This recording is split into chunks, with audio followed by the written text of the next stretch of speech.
Hi. Hi. We had a few technical difficulties, but Yes. here we are.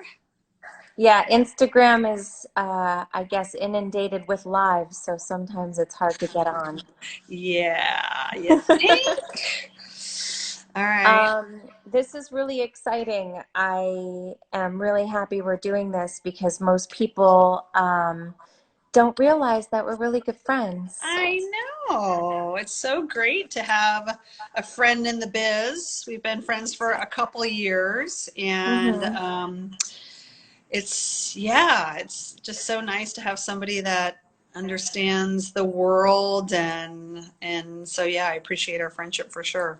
Yeah, me too. It's really something magical about the industry is that we get to have like these tight uh, relationships with other women in similar positions. And like you said, somebody who really understands you and, you know, fun to have a laugh with. Yeah. And I'm really excited that we get to share our fun hangout with everybody else. Yeah. I have a billion questions Okay. from our mutual fans. So I'm just going to get started and, we'll try to answer as many questions as we can. One thing that someone just asked, which I think would be nice for people to hear for estheticians that are watching us, somebody asked us to share our journey. So I would love to hear your journey first, baby. Yeah. All right, let's get started. And everyone, I will be saving this for 24 hours, so you can watch it later if you need to leave.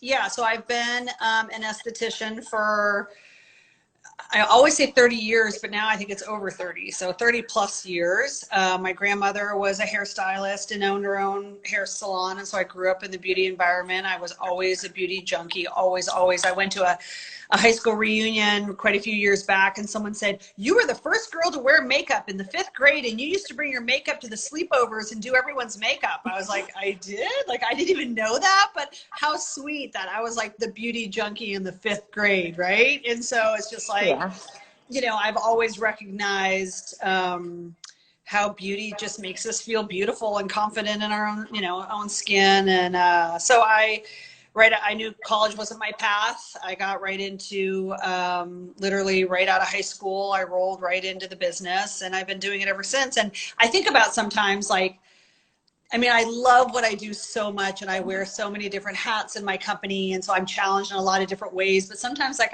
I'm like, what would it be like to have done something different? Like, it's like I was never a waitress. I was never like, I didn't get to do a lot of like the odd end jobs that people had.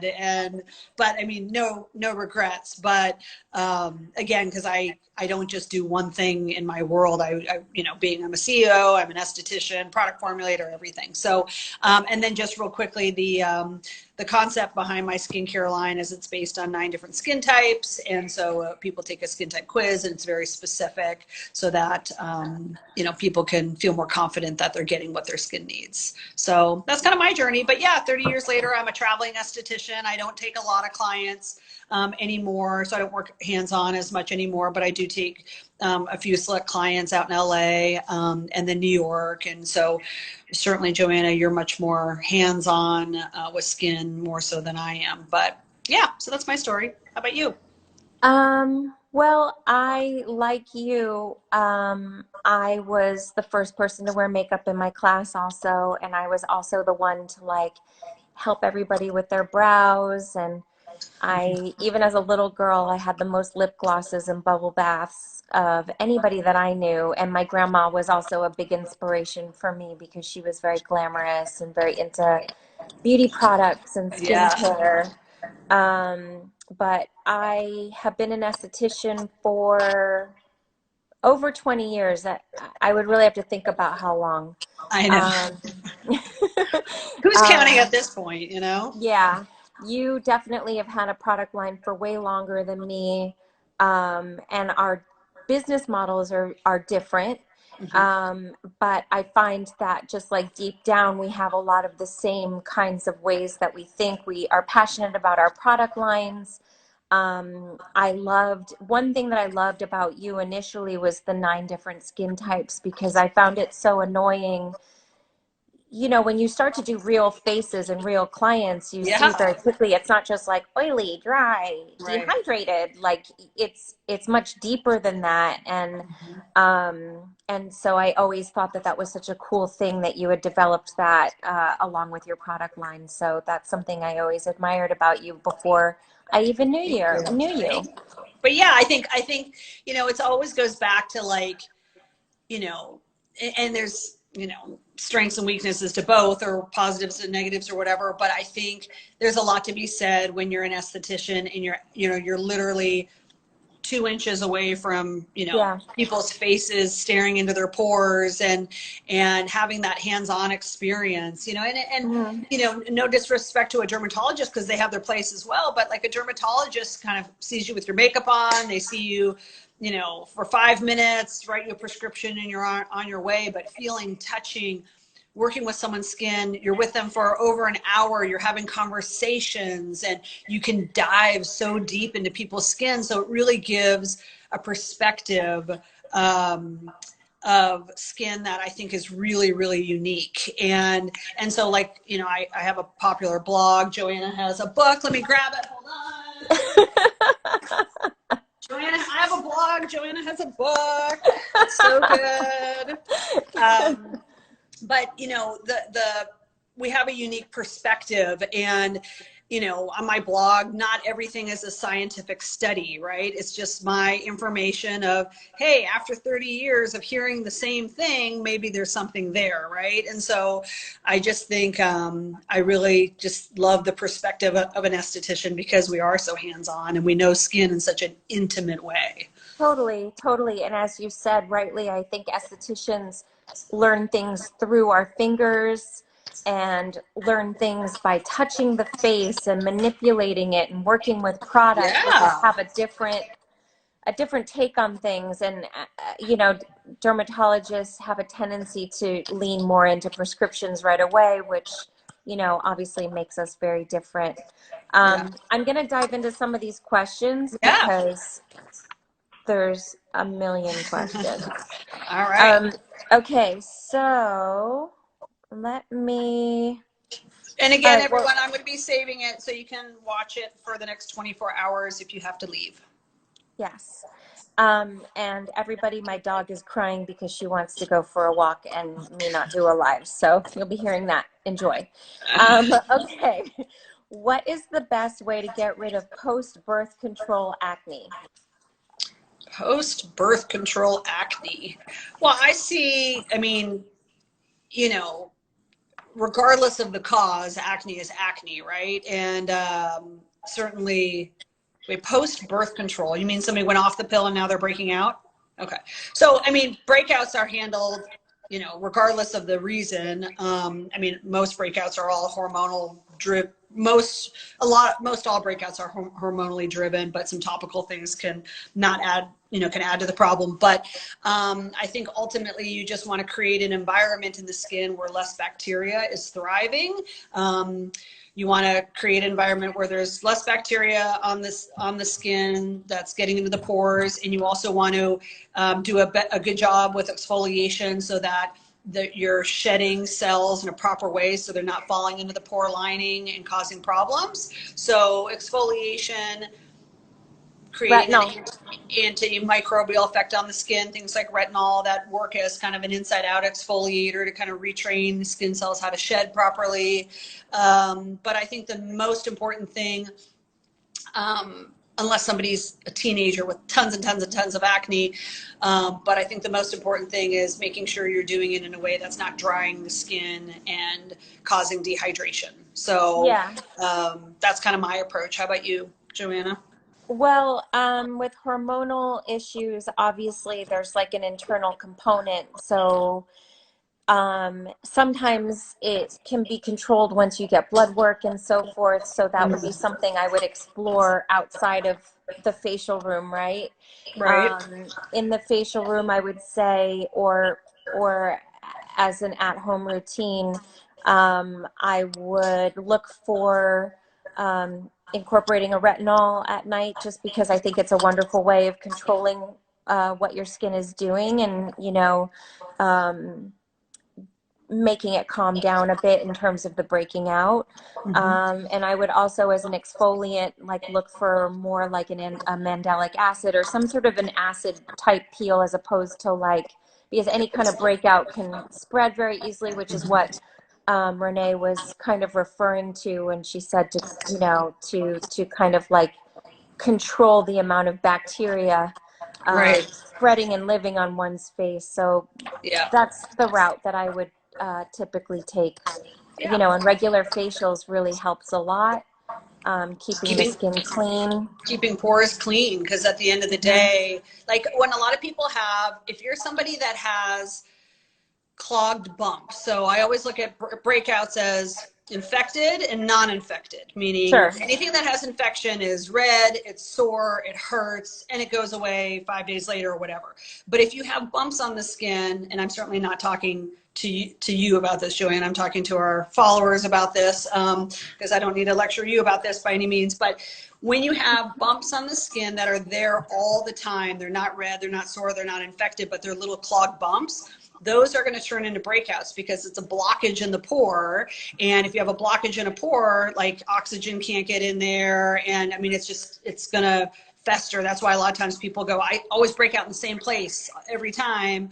And it's because if you have that clogging. So that's why getting professional facials are really good, because sometimes you just need really good extractions to clear that out. Topical products can't always do that.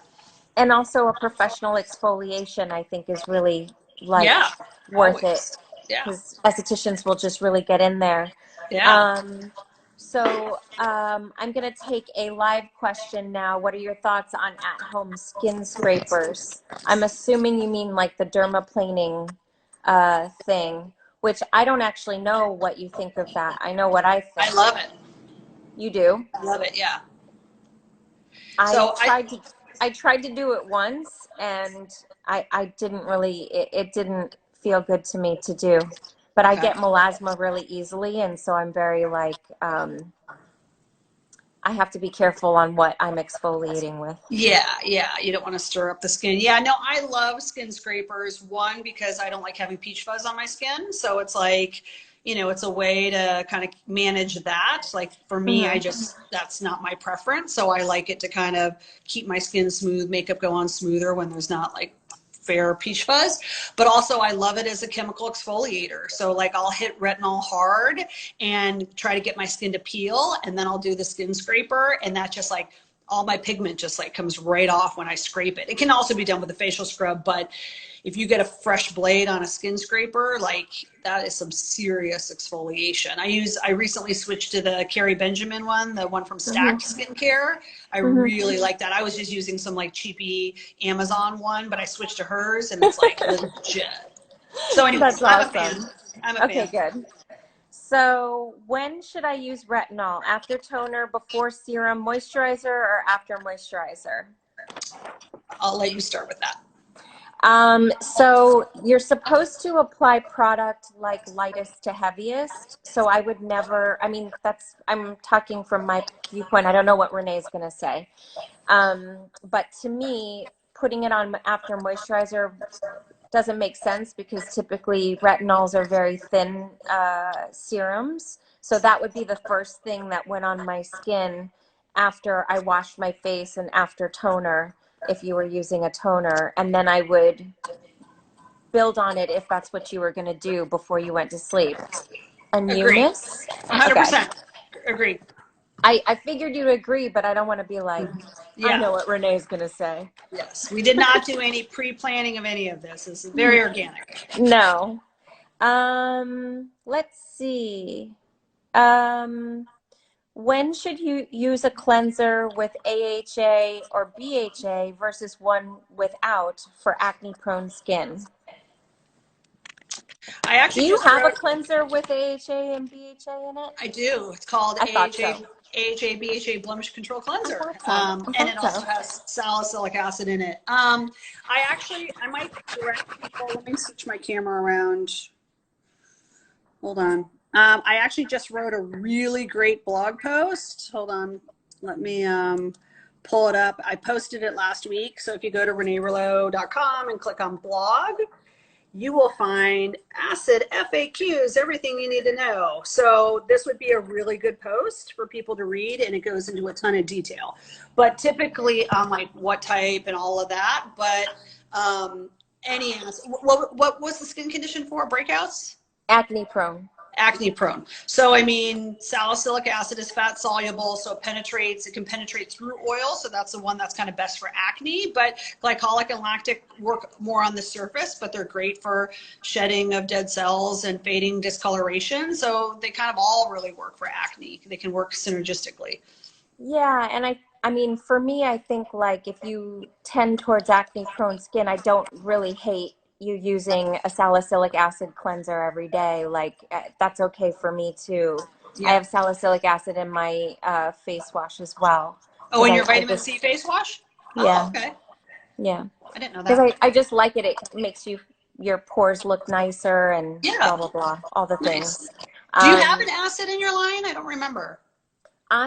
So I have an exfoliating mask that has lactic acid in it. Okay, got it. As one of the ingredients, but I don't have like just a straight up like acid peel. Got it. Is there enough lactic in it that it's considered, I mean, it's exfoliating mask, so it's definitely designed to exfoliate? Yes. Yeah, okay. So it's, because sometimes, you know, acids can be used in small percentages to, that, you know, isn't a big game changer, but that's good to know. Yeah, I like it because it is a game changer when you use it properly. Yeah. Like, you know, I like lactic acid. I'm allergic to glycolic acid, so I like different one. I have, you know, also a mask that has mandelic acid because I like that one too. Yeah, nice. What's that mask called? The Dawn mask. Oh, and so one of your sheet masks. Yeah. Oh, okay, it's cool. Mandelic and vitamin C. So. Okay, cool. Yeah. And then of course I have the famous, I pulled out a couple products, but my triple berry smoothie. Have I given you this before? I was just about to say, that's the product that I want to try so much because I think it would be good for my skin. I haven't been able to. Oh my God. All right. Well, the last time whenever Renee and I see each other, just so you guys know, we're just busy hanging out. And so we don't bring work things into it. But every time I see her, I'm like, I got to tell her I want to try the triple berry peel. Yeah. Because I think it would be good for my skin because it's good for even, you know, I have like a lot of melasma and stuff like that. I feel like it would be great for that, right? Yeah, 100%. Yeah, that's what that was my guess. So I will send you some stuff. I'm doing a video next week and I think it's going to be on masks. So I might do trade with you for some masks so I can try them and use them in the video. Great. That sounds fun. So we'll talk offline about that. Yes. Okay. So what do I do to get rid of texture on my cheeks and on my neck? Texture on cheeks and neck. I mean, exfoliation, acids, and retinol, and hydration. Everything we just discussed. Yeah. Okay. So, oh, here's a good one. What is your advice to become a successful facialist?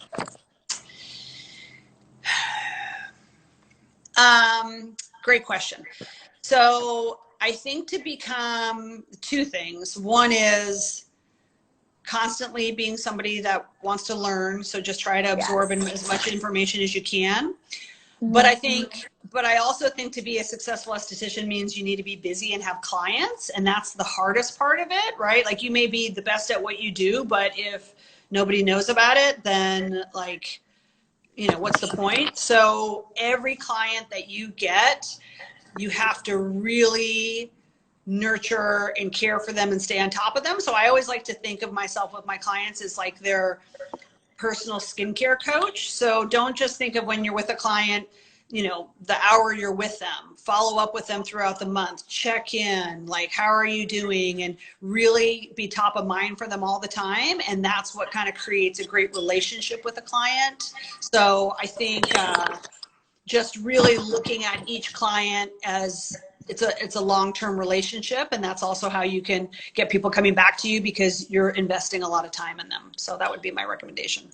Yeah, I pretty much 100%. I mean, I built my business trying to make each facial so good that someone would tell their girlfriend or their mom or, you know, their coworker, because I was in a room by myself with the phone not ringing, and Yeah. you know, like there was a time of that. And like Renee, I really do nurture my clients in a way that I think is very unique. And it's not just about like, you know, you have to buy this product and do this thing, but it's really like caring for them. And I know Renee is naturally a caregiver like me, and we just kind of like want to take care of the person.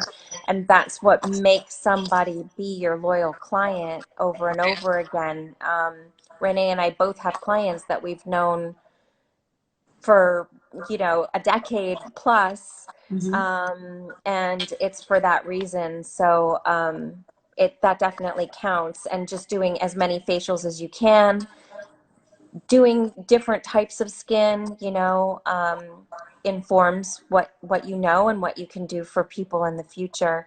And then, you know, also Renee's a science gal like me, and like looking at what the evidence is with certain ingredients, what versus what are the claims. You know, I don't shop on Instagram for information. I really try to look at scientific papers and look at the studies and see what actually happened when, you know, this doctor did this, or you know, this product was tried. So it's a lot Yeah. of that too, I think. Yeah. No, it's great. The LA Facialist, Candice Lowe. Do either of you ladies use other product lines in your treatments or retail other lines, or do you exclusively work with your namesake brands? So I'll answer first. When I started the salon, let's see, how long ago? Maybe 15 years ago, I did have lots of other brands that I worked with. I started working on my own, and I had a certain direction I wanted to take the product line myself. And so in facials, we mostly just use my products. We have a few things from other people like that I don't make. Like CV Skin Labs we use for extreme sensitivity or people with like you know, autoimmune illnesses and so forth. It was developed by a client of mine who's a cancer survivor. And we have a couple of other things, but really just mine. And Renee, when you had your amazing spa, what did you guys just carry Renee Rouleau? Because your product line is huge, so I can't imagine you needed anybody else's. But yeah. So we have 50 products, currently working on 5 new formulas. So from a retail standpoint, no, we just sold Renee Rouleau, and I continue just to do that. From a professional standpoint, yeah, I mean, some of the things were Renee Rouleau, but I've always been an esthetician that feels like I want to do something special in the treatment room that they can't get at home. So sometimes I've had facials before when I've been at hotels where they're literally just using the products that you can retail, right? So then it's like, well, wait, then what's the point of getting the facial? I could just do this myself, you know, myself at home. And so like, so no, so I have other things that I use professionally. So like there's a brand called Skin Fitness. I like a lot of their peels and some other lines, but yeah, so a mix of things in the room.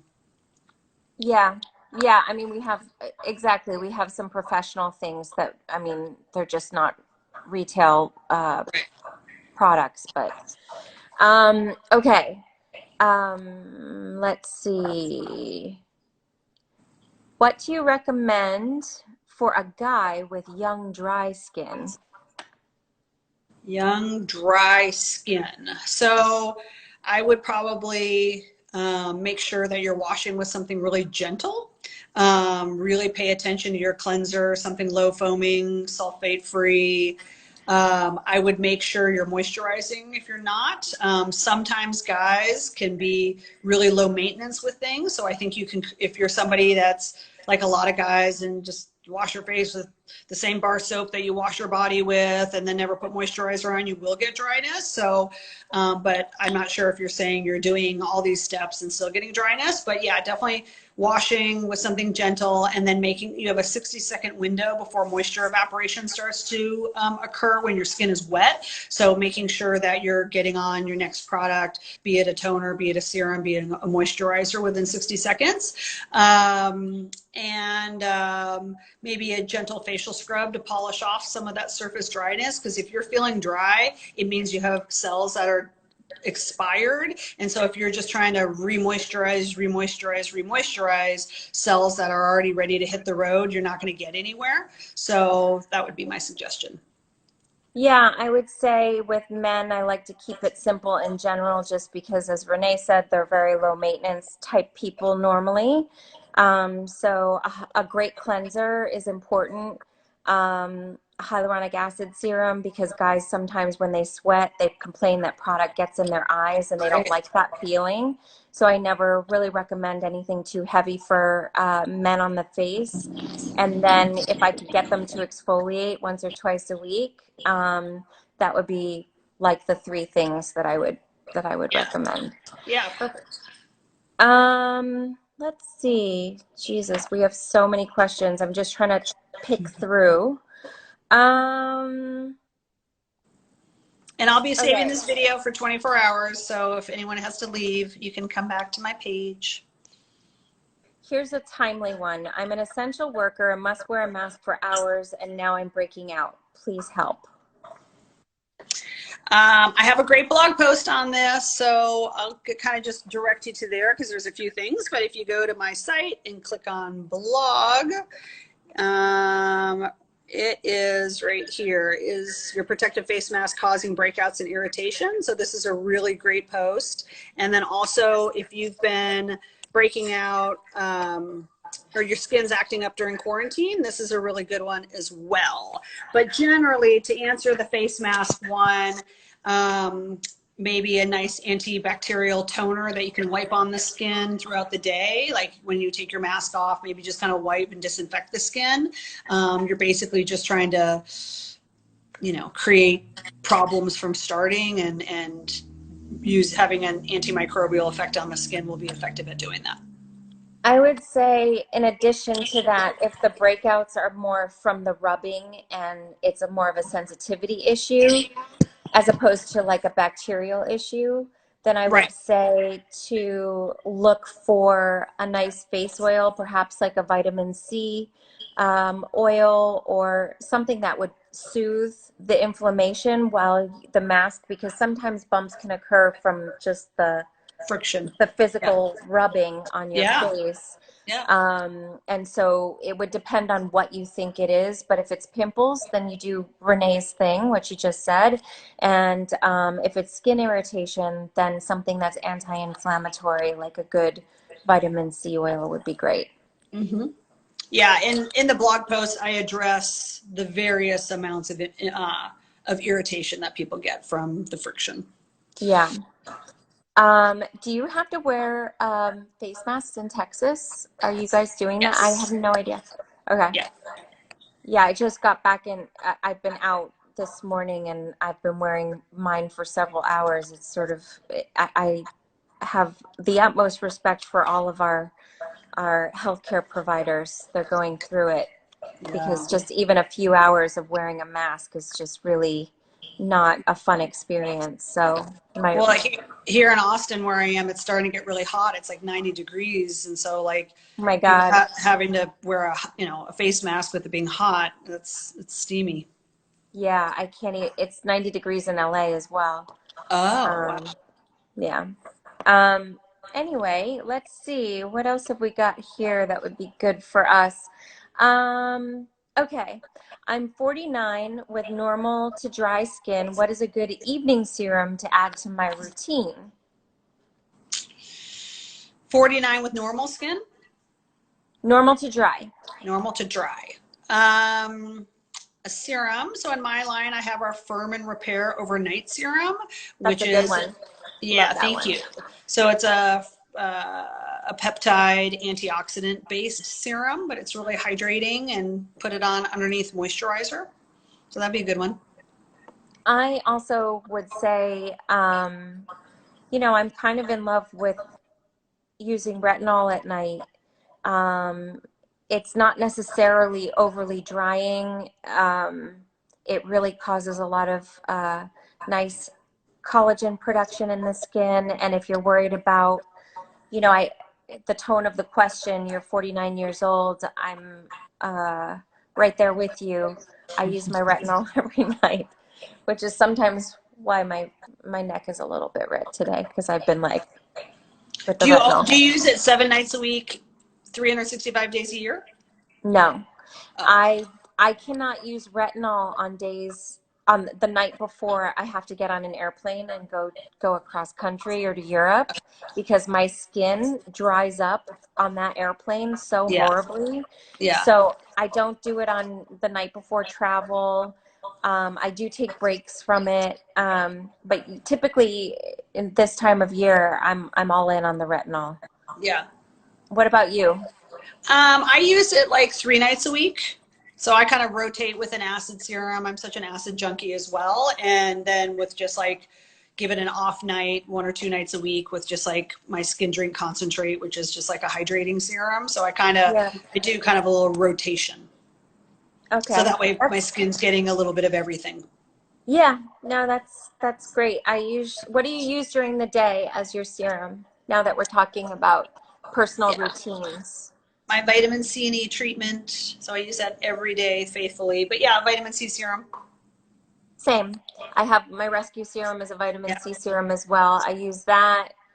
I do a hyaluronic acid. What's the consistency? Is it like kind of It's watery, an or is it or like a no, cream, lotion, it's or an gel, or? it's an oil. It's squalene and Oh, vitamin C. oh wow. Okay. So, I'll do my hyaluronic acid serum first and then the vitamin C over.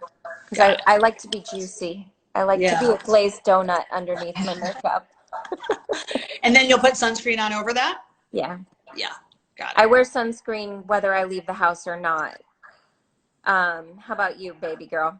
Yeah, every waking moment. So I'll like, and I've talked about this on my blog before, but if I get up in the morning and I'm not ready to wash my face yet, I'll dust on like a mineral powder That's just what I do. immediately. Yeah. That's I so mean, just funny. I do the exact same first thing. thing I wake What up. mineral powder do you use?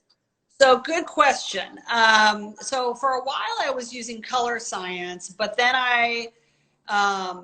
it just kind of gets expensive, honestly. And so I switched to a Revlon powder. It's not a mineral powder, but it has titanium dioxide in it, so it's still serving its purpose. And I always tell people this, like a powder, even if it doesn't say it has sunscreen in it, it just means that the brand didn't test it as a sunscreen, because there's a whole process to going through that.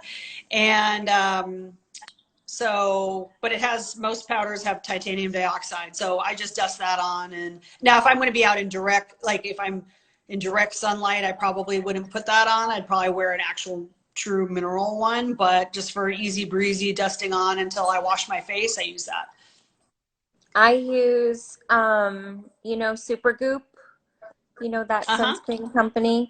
They Yeah. have a mineral powder that I love. It's not too heavy. It doesn't make me feel dried out when I put it on.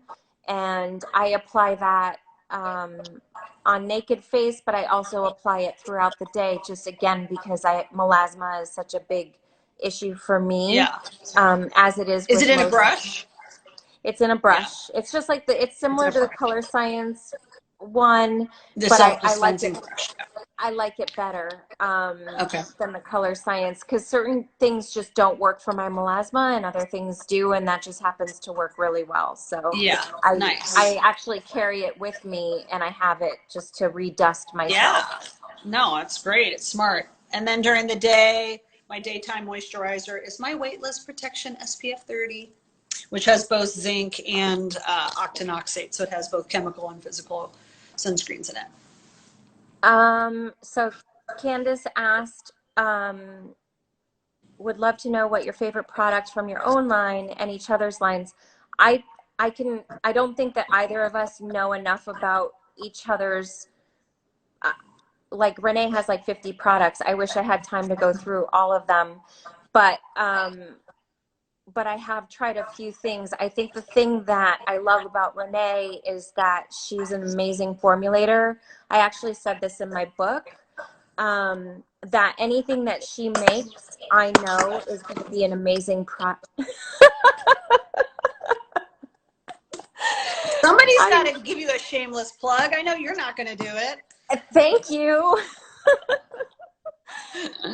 But Renee didn't even know she was in my book until she read it. So Joanna gave me the book, like, as if I was going to call her and be like, so I wrote about you in my book, just to let you know. I know. So what happened was I went to her book launch. I got the book, but then I just put it on my desk and I hadn't gotten around to reading it. So literally, what was this, like 3 weeks ago, maybe, or so? I was like, okay, I need to start reading this book. And so I opened it up, and literally, she mentioned me like 5 times in the book, but literally the page I opened it to was just right in the middle. Like, I was just like, let me just flip through this. I opened it and I see my name and I felt so guilty. So I went, oh my God, I'm in her book. So I looked in the back, like in the index thing, and I look up my name and it says pages, 42 and 78 and whatever. And it says I mentioned like 4 or 5 times, and I'm like, what? And meanwhile, I felt so bad because the book has been out for months and I never even thanked you. And so I text her, I go, Joanna, please forgive me. I had no idea I was in this book. You probably thought I was so obnoxious for not even giving you a thanks. Oh my God, I felt so bad. I didn't think you were obnoxious. It's just one of those things where you're not gonna, it's weird, we're both very Leo in so many ways, and so not Leos in other ways. And my not Leo-ness is I'm not going to be like, so I've been working on my book and I gave you a plug, girl. So see, like, I'm more not me. That's not me. I know. I'm more likely to do that than you. Actually, that's so fucking true.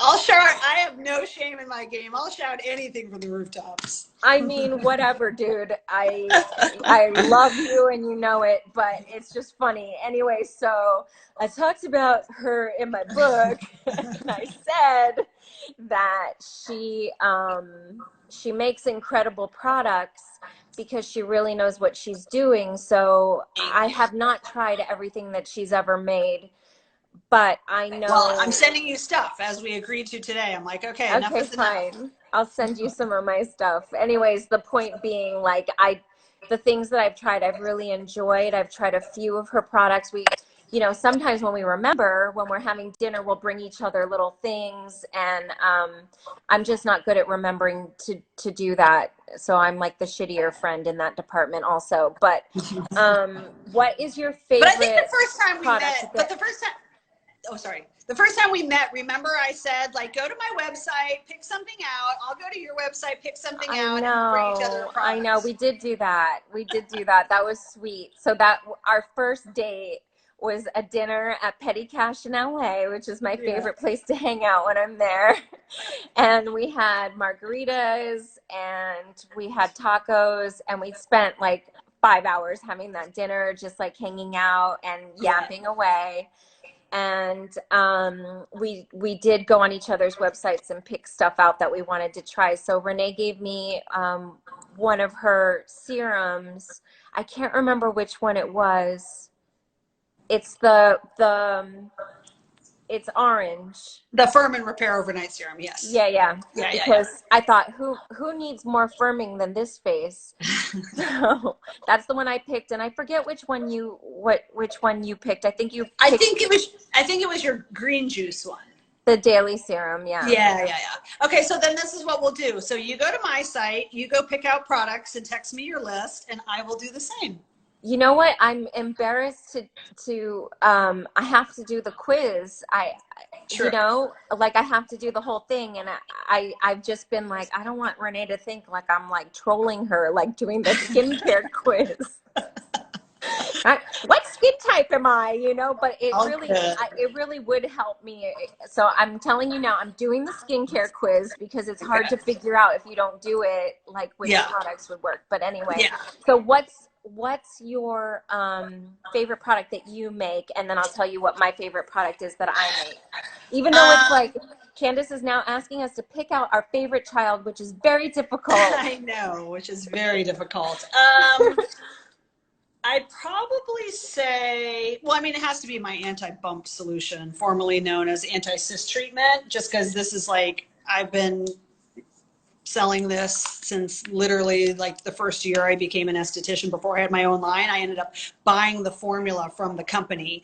But anyway, but it's anti-bump solution, and it's for, you know, it's who has most success with it is people who get the hard, sore, cystic knots under the skin. And typically the feedback is, you know, I've had 30 years of feedback on this product, and typically, you know, I mean, I've had beauty editors shouting it from the rooftops, and it's won all sorts of awards. But when you can prevent someone from having to go get a cortisone shot at the doctors because they found something that worked equally as well, that's a big deal. So yeah, so anti-bump solution, that's a #1 bestseller. And I had cystic acne all through kind of my early 20s. It's like adult acne, and it's just been my saving grace. So FYI, just so you know, I talked about that product in an Allure article that's coming out soon. Yes, because I was talking about my Magic Glow Wand, which is the device that I showed you at my book party. And I was like, you know, the only thing for a cyst that I know that's ever worked is your serum, your cyst serum. So yeah, nice. Anyway, and then I was talking about, you know, using the cold setting on it. For me, my most favorite product that I make is probably my rejuvenating serum, which is my antioxidant face oil, just because I personally couldn't, like, that's my desert island product. Like, if I could only have one thing, it would be my rejuvenating serum. The smell is neroli and rose hips, because those are ingredients in the serum, and it reminds me of, I grew up in farm country, and there was a big grove of honeysuckle bushes outside of my house. And it reminds me of being a child and smelling the honeysuckle and trying to suck the little drop of honey out of the flowers. Yeah. And so it has like a good memory for me, and also my skin really likes it. So that would be mine. So I filmed a video last week for a media company, and I used that product, and that was the one that I promoted, but then they ended up switching gears, and so we had to scrap that, and now we're back to the drawing board. So hopefully, but I think it's going to be about masks, so that's why I want to get one of your masks for that. But I did just have that on my skin just last week, and it smelled beautiful. Well, thank you. Thank you so much. That's my childhood. That's the smell of my childhood. So yeah. But thank you for the good question, Candace. I'm here for this. Let's see. I'm just trying to pick through. We literally got more questions for this live than I've ever gotten with any live. So I'm trying to just pick things that I think would be like, okay, here's one that I don't know how you're going to answer. What's the best remedy that you have for facial puffiness? Like, what would you tell a client that? For a product, my rapid response detox mask, it has a lot of anti-puffy properties, which is also why it's good, like if you're hungover, but it's this golden color mask. It's really good for rosacea, acne, any kind of visible inflammation, but it has lycocalcone, which is Chinese licorice, which has an anti-puffing property. And because it's a gel, gels naturally retain a colder temperature, so that's going to be naturally cooling on the skin. But if you put it in the refrigerator and then use it, it's even more anti-puffy and cooling. So product-wise, I have a sheet mask called the Euphoria mask that's also like anti-inflammatory, anti-puffy focused. But I've been talking a lot about it in reference to the massage tool. Yeah. But if you don't have any product or any tool or device, you can take your two hands and you could just do a really nice, invigorating hand over hand massage. And that really does help move things around the face and get the lymph and the circulation flowing. And that's also really good. Put on a nice serum that has some slip to it and just slap your face around a little. That I'm a fan of. Do you ever give yourself massage, like when you feel like... Yeah, I do. I do it with my knuckles. I just kind of use my knuckles and do this. Yeah, that's a good one too. I like that one if I'm not slapping myself. Yes. Okay. You're much harder on yourself than I am. Let's see. Oh, thoughts on derma rollers. What's your thought on derma rollers? Because I have an opinion, but... Yeah, I do have an opinion as well. I have a blog post that talks about this as well. So I don't like... I certainly am of the belief that injuring the skin is beneficial, and because that's how repair occurs, no different than lifting weights and being sore, helps your muscles. But what I don't like is that I think that when it's done at home for home usage, there's a lot of misuse. They're used too often. People are pressing too hard, you know, whatever. But I also just think that poking holes in your face on a regular basis can stimulate pigment cells and inflammation and irritation that I don't think is beneficial. So I would reserve it to a professional treatment and done as often as a professional recommends you do it based on your skin concerns. So I'm really psyched that you said that. I am not a fan of derma rollers at all. However, in my salon in New York, we do microneedling with a machine. So it's like controlled damage, but the depth is controlled. You don't use your own personal force. It's all controlled, right? Yes, and yes. In the needles, we have radio frequency going in. Treatment does remodel collagen. It does... Controlled damage is good. I have gotten derma roller facials from several facialists who I adore, who are so smart, so talented, but a lot of times it triggers my melasma, which I'm not a fan of. And I think it's a nightmare that people are doing it at home. Like, I just, there's nothing worse to me. There are reasons why you go to a professional for things, and I really feel strongly if you have melasma, having superficial damage on the surface of the skin without going all the way in, you're gonna have trouble. I'm Latin, I'm Mexican, so melasma is a very common issue with Latina women, and it's very, very challenging. And melasma is such a common concern these days. I just feel like I'm not a huge fan. You know, you have to go to someone you trust, someone who's cleaning things properly, doing things the right way, who really has studied how to do it and really understands your skin, just as Renee said. Yeah, I love it. Let's see. We'll do one more question and then we're going to get kicked off. Exactly.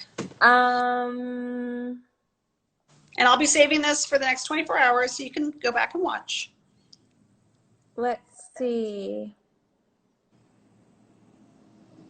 My cheeks are very red. What type of regimen do I need to help that? So anytime there's redness, in a perfect world, every product that touches your skin addresses redness. And what I mean by that is, you know, sensitive skin, right? Like when someone says, oh, my skin's really sensitive, naturally they'll look for sensitive skin products, but sensitive could just mean you're, you know, you get easily irritated to certain ingredients. But if you're talking about redness, which is heat in the skin, it's dilated capillaries, potential rosacea, that is a different type of sensitivity that requires more like real calming, sedating, soothing, anti-redness properties. So probably my, easiest suggestion is look at my skin types 5 and 9, because those are really good for redness, and all the products are really focused for kind of calming and sedating redness. Also trying not to get the skin overheated, so avoiding heat as much as possible. Agree. And I would also add, like, I would look for things like, you know, vitamin C is a natural anti-inflammatory. So that would be great for daytime. You know, things that are cooling and calming, like chamomile and things like that with hyaluronic acid. Oftentimes face oils can be anti-inflammatory, obviously depending on the ingredients. So you just have to kind of like, it just depends on what the redness is coming from.